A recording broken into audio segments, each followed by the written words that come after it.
Yo people, welcome back to another video. Now first things first, I appreciate the 400 plus subs being reached, and now we can start the road to the 500 subs. Shout out to everyone that has been a part of the journey so far, and welcome to anyone that is new. So with today's video, in the finale of Ahsoka season 1, Disney will show the fans what their final decision is going forwards in terms of the live action Heir to the Empire stuff. We know that Timothy Zahn has been helping Dave Filoni with this show, at least from the Thrawn perspective, with Timothy Zahn being the original author of the Heir to the Empire books. My theory for the end of the Ahsoka show is that Ahsoka will sacrifice herself in some way where she ends up being trapped on Peridia in this new galaxy while all the other characters return to the normal galaxy that we know of. So why is any of this relevant?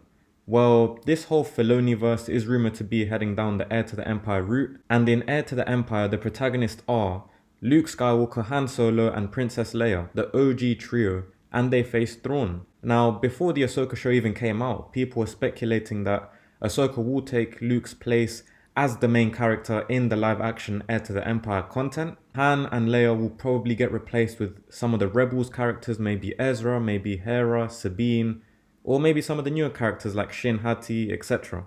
We've seen how much Luke Skywalker is hated over at Disney, so will we see the Heir to the Empire how it was done originally in the books and get some justice on the names of the OG trio?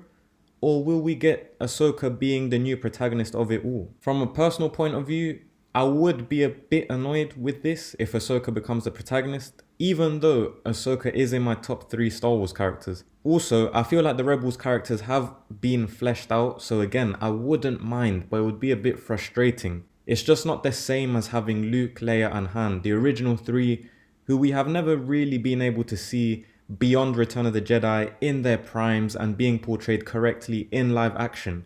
Only in the sequels that destroyed all 3 of their characters. I still think that Ahsoka can have a huge influence on Star Wars if she gets trapped in the new galaxy anyways, because hopefully, my theory is that whatever Baylan is going to unlock or whatever he's being called to, I think he's going to unleash a godlike being. That will be just a whole different issue where Ahsoka will have to face that godlike being and make sure it doesn't escape to the normal galaxy. This is almost like a bigger than life kind of challenge. She's done the Empire stuff, Order 66, helped the Jedi, helped the Rebellion. So she's kind of helped and done her part for the galaxy in that way. Now it's time to face bigger entities now that she's more powerful. I believe that Ahsoka was already too powerful for most people in the current galaxy at the start of this show, which is why I think she got nerfed a bit and got written like she had some sort of inner conflicts that were distracting her and she had lost motivation and all of that stuff, and that's why we saw the whole Anakin teachings and all of that.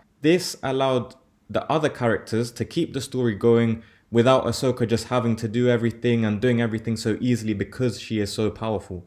I personally believe that Ahsoka is already at a power level that it wouldn't really make sense of her even being in the regular galaxy, especially with this whole new Ahsoka the White phase or stage, whatever you want to call it. I'd say only a handful of people can even hold out against her at this point, so there's no way Luke and Ahsoka team up, are in the same galaxy, and they allow Thrawn to just keep growing and ruling. It would make both characters look bad. So the bigger picture with episode 8 is that Ahsoka out of the picture of the main galaxy and being stuck in the new galaxy, surely it only leaves room for Luke Skywalker to shine along with the OG trio and all of those characters, and hopefully get a live action version of Heir to the Empire.